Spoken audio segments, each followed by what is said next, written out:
Assalamualaikum warahmatullahi wabarakatuh. Eh, Nama saya Alianto, saya dari Komunikasi Penyiaran Islam, Fakultas Usuluddin Adab Berdakwah, dari IAIN Pontianak, Kalimantan Barat khususnya.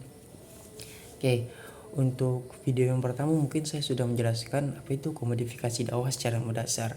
Dan untuk video kali ini saya akan menjelaskan tentang produk-produk komunikasi dakwah dan beberapa materi lainnya untuk produk komodifikasi dari media dakwah. Nah, produk dakwah di sini yang telah saya rangkum di dalam catatan saya ini kayak gini. Ialah barang atau jasa yang dapat diperjualbelikan dalam marketing.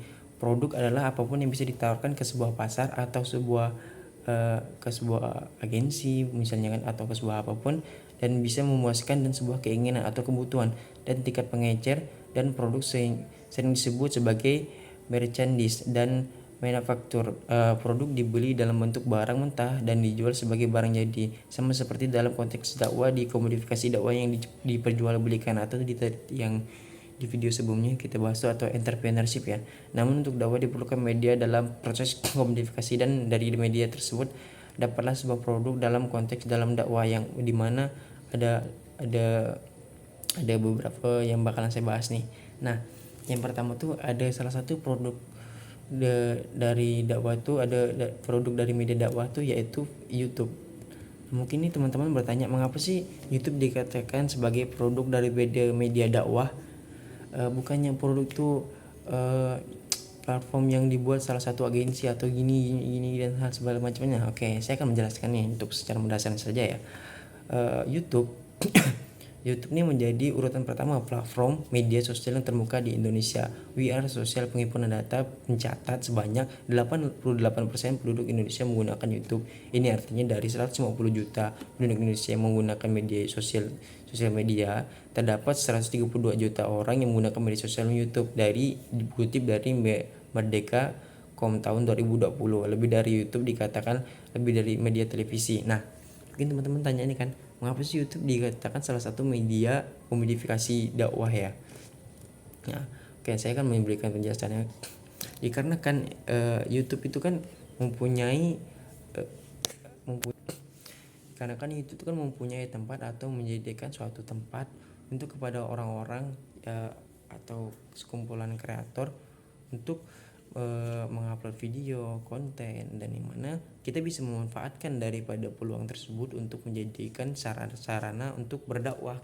Kita membuat video tentang berdakwah dan tentang A, B, C dengan menggunakan media YouTube. Maka ini salah satu menjadi media dakwah, yang mana media dakwah ini termasuk dalam komodifikasi dakwah, itu mengubah cara mindset berdakwah ke hal yang lebih baik. Dan itu menggunakan media YouTube juga termasuk bisa, dikarenakan mengapa tercatat sendiri bahwasannya pengguna YouTube di Indonesia tuh mencapai 132 juta orang, yang mana banyak berarti dari pengguna smartphone yang ada di Indonesia tuh menggunakan media itu sebagai salah satu untuk menghilangkan untuk menghilangkan kebosanan, untuk mengisi waktu kosongan, mungkin banyak seperti itu. Maka media YouTube, tak heran kalau misalnya media YouTube nih menjadi salah satu media komodifikasi dakwah untuk pada salah satunya untuk saat ini ya. Dan ada yang kedua itu media televisi. Dalam catatan yang sudah saya rangkum, televisi ini sebagai dakwah kontemporer dan berbagai keunggulannya mampu mempengaruhi audiens atau aktif atau pasif. Dengan kata lain, televisi adalah alat canggih yang mampu menyihir penggunanya melalui pengemasan tampil dan setting mata yang acara yang sesuai dengan orientasi ekonomi, termasuk dalam mengonteraksi dalam identitas keislaman seseorang. Dikutip dari Fakhroji tahun 2009, halaman 54. Nah, mengapa sih TV juga salah satu menjadi media komodifikasi dakwah? Nah, yang saya tekankan sekali lagi nih, mengapa bisa jadi hal seperti itu? Dikarenakan di TV itu memiliki program-program acara, yang mana program acara tuh yang ada misalnya salah satu stasiun TV atau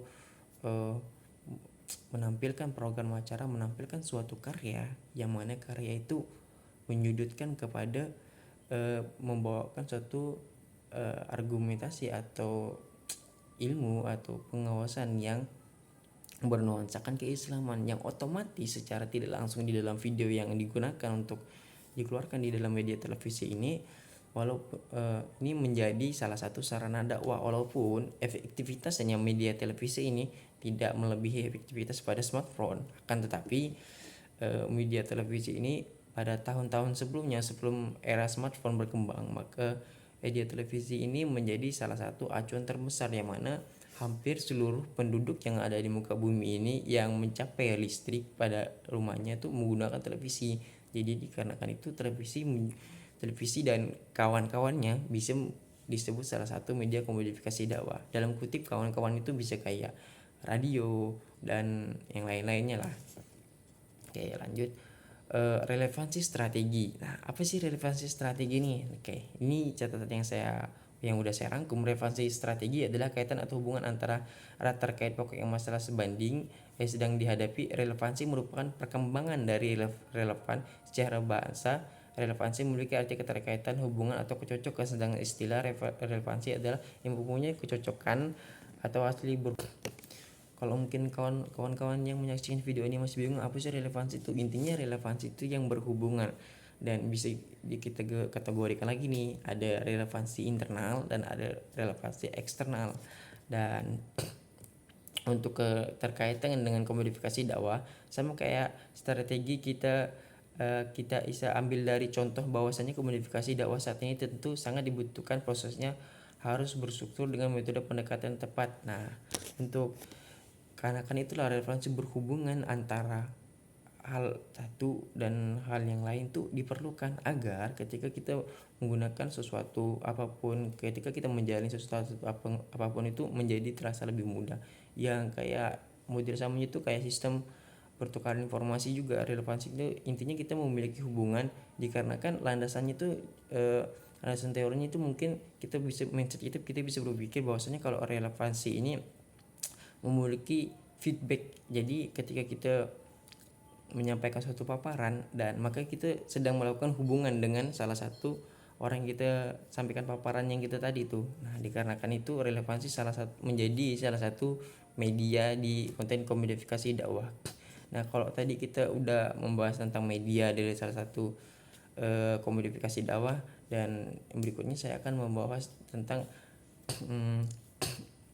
ada dua ragam jenis komodifikasi dakwah, yaitu dakwah transformatif dan dakwah inovatif. Nah, dakwah transformatif ini bentuk dakwah yang tidak hanya mengenalkan dakwah, akan tetapi memberikan materi-materi kepada masyarakat yang memposisikan dai sebagai penyebar pesan keagamaan. Yang berarti ini dia tidak hanya sebagai kayak untuk mengandalkan dakwah sebagai konten konvensionalnya, akan tetapi ia mendatangi kepada orang-orang awam yang memberikan arahan kepada mereka, yang merangkul untuk menjelaskan materi-materi yang ia punya tentang keagamaan tersebut. Dan itu penjelasan singkatnya untuk transformatif, mungkin sangat mudah dipahami lah ya untuk dakwah transformatif.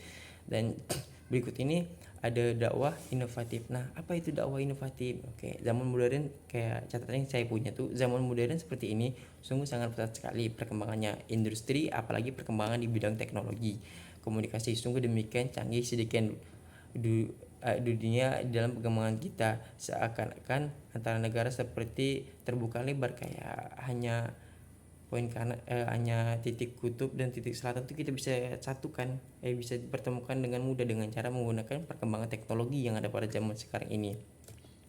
Oke, kemajuan dari teknologi tersebut juga menjadi tantangan bagi kita, dikarenakan apa?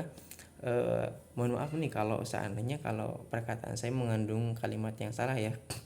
Di agama lain pun juga tentunya memanfaatkan yang mana perkembangan zaman untuk menjadikan salah satu media acuan untuk berdakwah mereka masing-masing. Nah, dikarenakan itu inovatif merupakan perlu kita lakukan, atau perlu gagasan inovatif perlu kita tanamkan kepada jiwa kita dan jiwa pendakwah yang ada seluruh pendakwah, dikarenakan ketika kita ingin berdakwah toh tidak mungkin kita hanya menggunakan media-media dan cara-cara yang bisa lambat laun bisa kita katakan yaitu ketinggalan zaman.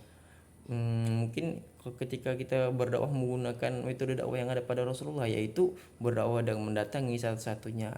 Oke, mungkin dakwah itu bagus, akan tetapi juga memiliki kekurangan, yaitu untuk menyebarluaskan secara merata itu susah, dan juga untuk menyampaikan informasi yang valid itu bisa, akan tetapi itu terbatas. Nah, dikarenakan itu dengan kita berinovasi, kita menggunakan media-media yang ada pada saat ini untuk berdakwah, maka itu menjadikan efisiensi yang berdakwah itu lebih baik. Nah, dikarenakan